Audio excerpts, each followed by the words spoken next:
तो guys welcome to Wasim की class. Wasim भाई वेरी गुड मॉर्निंग। कल का आपने मैच देखा कि नहीं देखा? World cup final. देखा देखा दोनों भी देखा। इंडिया का भी देखा और वर्ल्ड कप फाइनल भी देखा। जबरदस्त। आप एक्सपेक्ट कर रहे थे कितना वन साइडेड होगा? क्या करा कल अर्जेंटीना ने। इतना वन साइडेड नहीं, अमेजिंग स्पेन स्पिन। स्पेन ने पूरे एक्चुअली टूर्नामेंट में डोमिनेट किया है। तो दे आर, सीरियसली। मुझे ऐसा लगता है कि डिजर्विंग विनर्स है, क्योंकि पूरे वर्ल्ड कप बिल्कुल। में सिर्फ एक गोल बना। करने दिया है हाँ और हाँ, पूरा right right. Game literally control किया है। अर्जेंटीना को बिल्कुल भी बॉल पोजीशन नहीं दिया है हम्म। और पूरा गेम एक तरह से डोमिनेट किया है उन्होंने। तो आई फील कि they are deserved winners of the world cup. बिल्कुल। और इस पूरे वर्ल्ड कप में अर्जेंटीना का कहीं ना कहीं लक साथ दिया, लेकिन कहते नहीं है ना कि कभी ना कभी आपका टाइम अप होता है। और अर्जेंटीना वैसे भाई एक स्टार्ट से पहले स्टार्ट करें। कल का मैच हम सभी ने देखा। 20 मतलब first time world cup final में ऐसा हुआ है कि दूसरी टीम तो गोल का प्रयास ही नहीं कर पाई। एक शॉट पे टारगेट पे नहीं लगा है। एक शॉट पे नहीं लगा है। एक लगा होगा मुश्किल से पूरे मैच में। इस पूरे टाइम वही बॉल वही रखना। बता रहा हूँ मैं कि मतलब उन्होंने मौका ही नहीं दिया अर्जेंटीना को कि उनके सीरियसली। डी में आ सके, अटैक कर टीम में सके। आ सके एग्जैक्टली। तो goes on staggering. To show कि भैया कितना वन साइडेड मैच था। मतलब सीरियस। सिर्फ एक ही गोल हुआ, but it could have been easily been 4 और 5 पांच नील छह, हाँ चार मेरे पांच हिसाब गोल से। होते हैं। सीरीज। और थैंक्स जी, टू एमिलियो मार्टिनेज जो अर्जेंटीना गोलकीपर है, अमेजिंग, उसने एंड तक बचाए रखा। बड़ा लेजेंडरी गोलकीपर है। बिल्कुल। चलिए अब क्रिकेट पे वापस आते हैं। वैसे भाई ये दौरा कल खत्म हुआ है, 2-1 से इंग्लैंड सीरीज जीत गई है। तो पहले तो कल के मैच में बात करते हैं। सबसे अच्छी बात कल के मैच की ये रही, रोहित शर्मा इज बैक। और रोहित शर्मा का एक ट्वीट जी, है 2010 में उन्होंने किया था, जहां पर वो मेंशन कर रहे थे 2011 वर्ल्ड कप स्क्वाड को लेके कि जो लोग मुझे डाउट कर रहे हैं, मैं उनको जवाब देना चाहता हूं सिर्फ अपने बैट से। और ऐसा लग रहा है कि ये जी। एज कर गया ट्वीट ट्वीट ब्यूटिफुली। उन्होंने बल्ले से जवाब दिया जो भी नॉइज थी अराउंड। नहीं, ये सेकेंड वनडे के बाद में बहुत बातें उठ रही थी, बहुत सवालात उठ रहे थे। I think this is the best way to answer. और रोहित ने अपने पूरे करियर में ये किया हुआ है। जब भी उन पर कोई गाज आती है, कुछ ऐसे होता है, he knows how to perform in in pressure situation. और कल भी ऐसे ही था कि अगर कल शायद फेल हो जाते तो ये सवाल और खड़े हो जाते। हाँ, सही बात। और कहीं ना कहीं क्वेश्चन मार्क हो जाता। बट यही बात हमने सेकंड ओडीआई के बाद में भी की थी कि अगर रोहित की नजर 2027 के वर्ल्ड कप पे है तो he knows how to be in the best form, be in the best shape.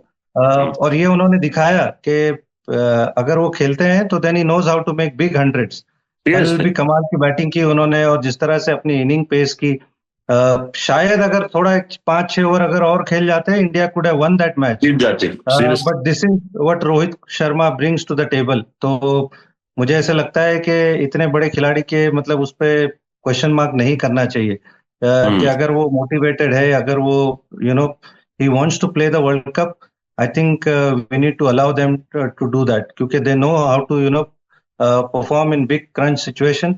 और वो उसने करके दिखाया। And this is the Rohit Sharma we want for 2027 world cup. वो एक्सपीरियंस, वो काबिल बल्लेबाजी जो है रोहित शर्मा की, उसकी हमको बिल्कुल जरूरत पड़ेगी इतने बड़े इवेंट। तो मैं आप इनफैक्ट हम लोग रोहित शर्मा के बारे में बात कर रहे थे लास्ट जब उन्होंने अपना शो किया था कि कमाल की स्किल सेट है। टाइम बहुत एक्स्ट्रा हमेशा स्टार्टिंग से रोहित के पास था। कल की इनिंग भी आप देखो, सेकंड इनिंग में बॉल इतना अच्छी तरह बल्ले पे नहीं आ रहा था, सामने जैसे छक्के लगाना। What makes him such hmm. A great great player in white ball cricket? Wasim भाई क्या रेंज है, सबसे ज्यादा छक्के मार दिए इंटरनेशनल क्रिकेट में, वो तो अब रिकॉर्ड इनके नाम ही है। तो what makes him so effortless? छक्के भी मारते हैं चाहे 90 मीटर के ग्राउंड हो, 100 मीटर का, but he is a six hitter plus a great timer. What makes him so special, Rohit? I think understands कि क्या पेस में खेलना है। हम्म। 50 ओवर में ही बैट्स डिफरेंटली, T20 क्रिकेट में ही बैट्स डिफरेंटली। तो वनडे क्रिकेट में उनको पता है कि भैया शुरू के अगर वो 5-7 ओवर अगर टाइम लेकर खेलते हैं, अगर उतना रिस्क नहीं लेते जितना वो T20 क्रिकेट में लेते हैं, ही नोस कि फिर उसके बाद में 100 बनाना बहुत उनके लिए मुश्किल काम नहीं है, क्योंकि 5 फील्डर सर्कल में होते हैं, आपकी बॉलिंग चेंज होती है, तो you have lot of opportunities to hit boundaries. I mean six hitting ability तो है ही उनकी। जब मर्जी तब वो छक्के लगा सकते हैं, स्पेशली स्पिनर को जिस तरह से वो सीरियसली। मैनिपुलेट करते हैं, वो स्वीप मारते हैं, स्लॉक स्वीप मारते हैं। तो he makes life hard for the bowlers. तो उनका बिल्कुल एक फंडा है अलग सा कि भैया किस तरह से वनडे क्रिकेट में बैटिंग करनी है। एंड देन वो एक बार वो पेस में वो आ जाते हैं, then he knows how to get hundreds and big hundreds. तो यही उनकी खासियत है। ये इतने साल खेलने का एक्सपीरियंस है और वो नजर आता है कि किस तरह से वो इनिंग पेस करते हैं, कि शुरू में थोड़ा टाइम लेते हैं, and then once he settle down, then he understands कि किसको चांस लेना है, किसको कैसे मारना है। और वो उन्होंने भली भांति दिखाया। लॉर्ड्स पे पहले बल्लेबाज बने इंडिया के जिन्होंने 100 वनडे क्रिकेट में 100 बनाया। तो सीरियसली। अमेजिंग अमेजिंग, इतनी कमाल की बैटिंग की है और बहुत बढ़िया। थोड़ी सी हमारी बॉलिंग अगर थोड़ी और बेहतर होती, मे बी वो जॉस बटलर की inning made the difference. Seriously. But otherwise ऐसे लग रहा था कि we could have easily chase down this target also. In fact एक ऐसा मोमेंट था जब विराट एंड रोहित बैटिंग कर रहे थे, तब लग रहा था कि आराम से हम लोग शायद ही मैच जीत सकते हैं। और विराट एंड जी रोहित का वसीम भाई कल 400वां मैच था साथ में खेलने के लिए, और यही चीज कल नजर आ रही थी जब वो बीच में खेल रहे थे। यही चीज आपको साउथ अफ्रीका में भी जरूरत पड़ेगी, जब इतने लेजेंडरी प्लेयर खेलेंगे अच्छे शेप में, अच्छे फॉर्म में। तो इनका कोई मैच नहीं, इनके एक्सपीरियंस का, इनकी क्लास का, अलग ही लेवल पे लोग खेलते हैं। नहीं, बिल्कुल। और आपको वो चाहिए बल्लेबाजी में, क्योंकि वनडे क्रिकेट में आपको चाहिए कि आपके 1 2 3 4 शतक लगाने की क्षमता रखते हैं। सही तो बात। अगर आप ऊपर से आपके अगर कोई हंड्रेड्स नहीं बनाएगा तो फिर आप उतने बड़े स्कोर नहीं बना पाओगे। अभी वनडे क्रिकेट के अंदर आपका जो एवरेज स्कोर है वो 325 से सही 350 बात के है। आसपास पहुंच गया है। अब वो 250 280 नहीं रह गया है। तो आपको चाहिए होता है। आप अगर इंग्लैंड की भी बैटिंग देखो, वो बेन डकेट और जेकब बेथल की शुरुआत ने वो प्लेटफॉर्म सेट किया। तो आपको सही वो बात। टॉप ऑर्डर से वो प्लेटफॉर्म चाहिए होता है कि आपके टॉप ऑर्डर 40 50 60 बना के आउट नहीं हो, वो they turn that into a big hundreds. और अगर जब वो 100 बनाते हैं तो आपके middle order, lower middle order के लिए काम आसान होता है। तो ये काम ये दोनों भली भांति जानते हैं कि किस तरह से इनिंग को पेस करना है, किस तरह से हंड्रेड्स बनाने, और उससे फायदा इंडियन टीम को ही होगा। और जब भाई कल एक बार रोहित शर्मा को लेके मुझे एक चीज याद आई। कल आपने, हम लोग रोहित शर्मा के करियर को डिस्कस कर रहे थे लास्ट शो में, कि टेस्ट मैचेस में उनका 40 का एवरेज, और आपने बोला भी था लास्ट शो में कि टेस्ट मैचेस में आप एक्सपेक्ट और बेटर कर रहे थे जैसे उनकी क्लास है। तो क्या उनका जी ओपनिंग स्लॉट पे जहां वो बैटिंग करते थे, आपको क्या लगता था व्हाट, मतलब उनके साथ प्रॉब्लम क्या थी? क्या वो थोड़ा अपने शेल में थे, या फिर और नेचुरल खेलना चाहिए था? अगर सहवाग का एग्जांपल लें तो व्हाट मेड कि वो 40 के एवरेज पर रह गए और इतने कंसिस्टेंट नहीं रहे, जो वनडे के इतने ग्रेट बने, टेस्ट में टू बी ऑनेस्ट वो लेवल अचीव नहीं कर पाए। तो व्हाट डू यू थिंक, कहां बेटर कर सकते थे रोहित अपने टेस्ट करियर में, जो अब इसलिए खत्म हो चुका है? आई थिंक थोड़ा ओपनिंग द बैटिंग थोड़ा सा उनके लिए चैलेंज था, क्योंकि he was never an opening batsman, yes. Especially red ball format में। हालांकि कमाल की पारियां खेली है उन्होंने, opposite to his his batting style true. जो है उनकी। बट सारा फर्स्ट क्लास करियर आप उनको देखो तो he is always batted at number 4 number 5। तो शायद अगर उस नंबर पे उनको खेलने मिलता तो would have been a different story. But अच्छा। क्योंकि जब वो खेल रहे थे तब मिडिल ऑर्डर बहुत पैक्ड था, फैक्ट था। That was the only spot available for him. अच्छा। और वहां पे उन्होंने अच्छा मैनेज भी किया। बट आई जस्ट थॉट कि अगर वो 4 5 नंबर पे खेलते, the numbers would have been different. क्योंकि टेस्ट क्रिकेट में हाँ। आप बहुत लंबी फील्डिंग करते हो, आप 120 130 ओवर सीरियसली। फील्डिंग करते हो, and within 10 minutes you have to go and bat. तो वो सारी चीजें भी बहुत मैटर करती है, आपका फिटनेस मैटर करता है। डे वन में आप बिल्कुल ही फ्रेश विकेट पे होते हो, नए बॉल पे होते हैं। Rohit Sharma hasn't played at the opening spot, especially in red ball cricket. So I just feel even though he did well, 40 का average is very respectable average. बिल्कुल। बट अगर वो 4 5 नंबर पे खेलते, he could have done even better I feel. Seriously, क्योंकि जो उनकी capability है, इससे हम लोग डिसअपॉइंटेड है कि 40 का एवरेज बुरा नहीं है। इनफैक्ट मुझे याद है सौरव गांगुली का भी अराउंड 40s में ही एवरेज है, लेकिन हम लोग एक्सपेक्ट बेटर कर रहे थे इन दोनों प्लेयर से। मुझे गांगुली का नाम वसीम याद आ रहा है। अब आते हैं वसीम भाई हमारे बॉलिंग एफर्ट पे। हमारा बॉलिंग एफर्ट 387 रन आप खा गए, सब लोग बेहिसाब पिटे कल। ऑब्वियसली कल ऑफ डे था। अब इस पूरे दौरे में जो हम लोगों ने बॉलर लाइनअप खिलाई, आप सबसे ज्यादा किससे इंप्रेस हुए? किस बॉलर को स्टैंड आउट मानोगे आप? आई थिंक अक्षर हैज बीन ब्रिलियंट मेरे हिसाब से। अगर स्पिन डिपार्टमेंट में आप देखो, मैं तो चकित था कि कल भी कुलदीप यादव को कुलदीप नहीं को नहीं खिलाया खिलाया मैंने। था। राइट राइट तो राइट। आई डोंट नो ये क्यों हो रहा है, क्योंकि एक तरह से मुझे लगता है कि उनका कॉन्फिडेंस शटर हो गया होगा। सीरियसली। इतना टाइम वो बाहर बैठते हैं कि जब आपको खेलने मिलता है तो then you are not at your best. सही बात। क्योंकि आपको वो रिदम चाहिए होता है, आपको कंसिस्टेंसी चाहिए होती है खेलने की। सही एंड बात। समहाउ ऐसे लग रहा है कि इस मैनेजमेंट को कुलदीप यादव पे इतना कॉन्फिडेंस नहीं है। कल would have been a perfect place for him to play, but वहां भी उनको नहीं खिलाया गया। 4 फास्ट बॉलर्स खेले। I thought Gurnoor Brar has been decent, still long way to go, but you could see the potential in him कि भैया तेज डालते हैं, अच्छी लेंथ पे अगर डालेंगे। हालांकि कल बहुत रन पड़ गए उनको, बट उसके अलावा तो बहुत सारे क्वेश्चन मार्क है इस बॉलिंग लाइनअप में। चाहे हम अर्शदीप की बात करें, चाहे हम Prince Yadav has been decent specially in T20 format, but 50 over में still long way to go I would say. तो बुमराह नहीं खेलते हैं तो हमारी बॉलिंग बहुत एक्सपोज हो जाती है, चाहे वो T20 हो चाहे 50 ओवर हो। सिराज, आई डोंट अंडरस्टैंड सिराज क्यों नहीं खेल रहे हैं। I am sure he is part of the planning in the world cup because he is a genuine wicket taker and पूरा टीम के लिए खेलते हैं, टीम के लिए जान मारते हैं। तो I don't understand why he is not there.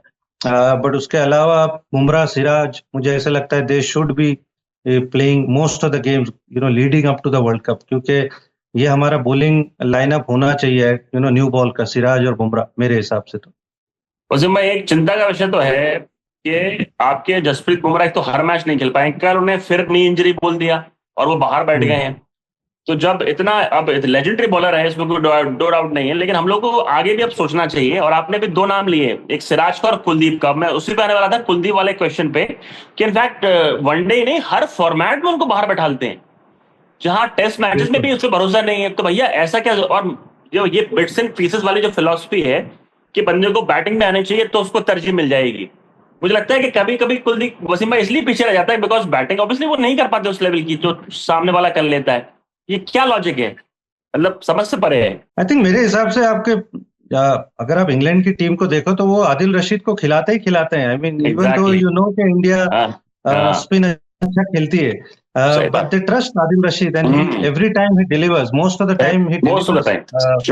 और हम जानते हैं कि इंग्लैंड रिस्ट स्पिन इतना अच्छा नहीं खेलती, लेकिन हम उनको सामने नहीं खिलाते। तो आई डोंट अंडरस्टैंड। ये लास्ट ईयर की इंग्लैंड सीरीज में भी यही बातें हम कर रहे थे कि इतना रेड हॉट समर था और कुलदीप यादव को एक टेस्ट मैच भी नहीं खिलाया गया था। तो आई जस्ट फील कि मुझे ऐसा लगता है कि ये मैनेजमेंट को कुलदीप यादव पे इतना भरोसा नहीं है, विच इज वेरी सैड, क्योंकि बहुत ही क्वालिटी बॉलर है एंड इज प्रूव्ड इट। उनके स्टैट्स, उनके परफॉर्मेंसेस है प्रूव्ड के is taken 5 in every format.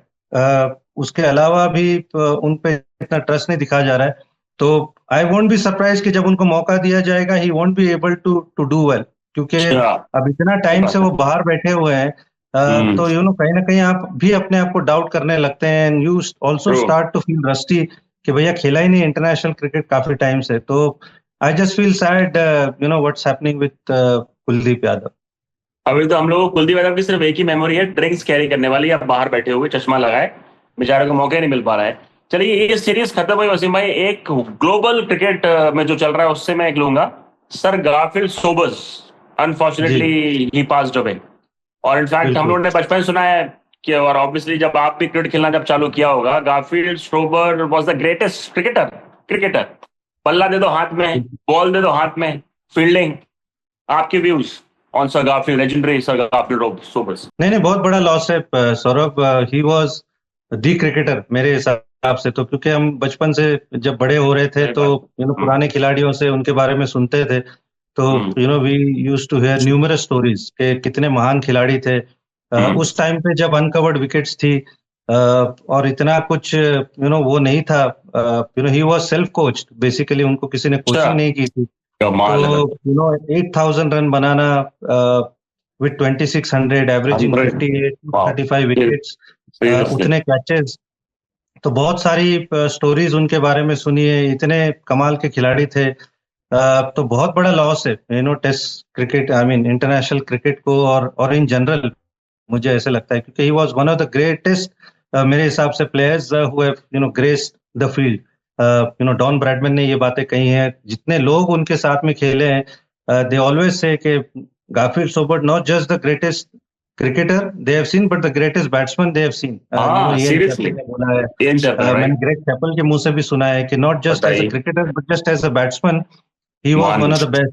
So you can just imagine कि how good he must be. तो बहुत बड़ा लॉस है। बहुत कमाल के फ्री स्पिरिटेड आदमी थे, टिपिकल वेस्ट इंडियन। और he is given lot of joy, मतलब जिन्होंने भी उनको देखा है they always have great things to say about him, कि उनका चलने का स्टाइल, उनका खेलने का style, and he always wanted to win and he always wanted to take the game forward. He was not somebody who was boring or who wanted to play for himself. He always wanted to entertain. And that is the greatest thing about him कि अगर कभी अपने लिए खेला होता तो सोचो उनके नंबर्स क्या होते. ही ऑलवेज कमाल है. wanted to play for the क्या people बात. who came to watch, and that is I think the greatest thing about him. तो बहुत बड़ा लॉस है. I was lucky enough कि मैं जब वेस्ट इंडीज टूर पे गया था हाँ तो I was हाँ. able to meet him, the great क्या man. बात. But wonderful, wonderful cricketer. मेरे ख्याल से डॉन ब्रैडमैन के बाद अगर if you could say anybody who's been the second best, Garfield Sobers has to be that player. कमाल है. और जो भी थोड़ा बड़ा फुटेज जो हम लोग देख सकते हैं इनका, तो हर फील्ड में जी वसीम भाई एक ना आउटलायर होता है जो अपने अहेड खेलता है. 20 साल है, जी मतलब एडवांस में खेलता है. आई थिंक 365 का रिकॉर्ड टेस्ट मैचेस में लंबे समय इनके पास था. हाईएस्ट स्कोर का लारा ने तोड़ा था, फिर जाके 375. और ऐसा बोलते हैं जी वसीम भाई कि वो पेस भी कर लेते थे, स्पिन भी कर लेते थे, और जी फील्डिंग में बिल्कुल कमाल बिल्कुल. थे. तो बचा क्या है? चाइनामैन भी डालते थे और चाइनामैन. लेफ्ट आर्म स्पिन भी डालते थे. हाँ, और he could field at any place. He could field at short leg, backward short leg short leg. Also. Wow. तो he was one guy who could do multiple things. मतलब एक player में वो 5-6 प्लेयर थे. कमाल तो है. अगर आपके कमाल. पास ऐसा प्लेयर हो तो मतलब क्या ही कहने. मतलब एक तरह से कैप्टन की डिलाइट है कि आप नया बॉल भी डाल रहे हो, स्पिन भी डाल रहे हो, बैटिंग आप वो 3 नंबर से लेके 6-7 नंबर तक कहीं भी करते थे. बताइए. he could bail the team out from any situation. So once in a lifetime cricketer. मतलब ये बात हम बोलते हैं, but I think सही Gary बात. Sobers was the epitome of once in a generation cricketer for sure. Once in a generation, no doubt. और वसीम भाई इनके जाने के बाद जब ये रिटायर हो गए तो इनके क्लोजेस्ट अगर कोई ऑलराउंडर आया, can we say that Kallis है उस कैटेगरी का, कैलिस है ना? बिल्कुल. कैलिस मुझे लगता है he was मतलब नंबर्स तो उनके गैरी सोबर्स से बेटर है. सही बात है.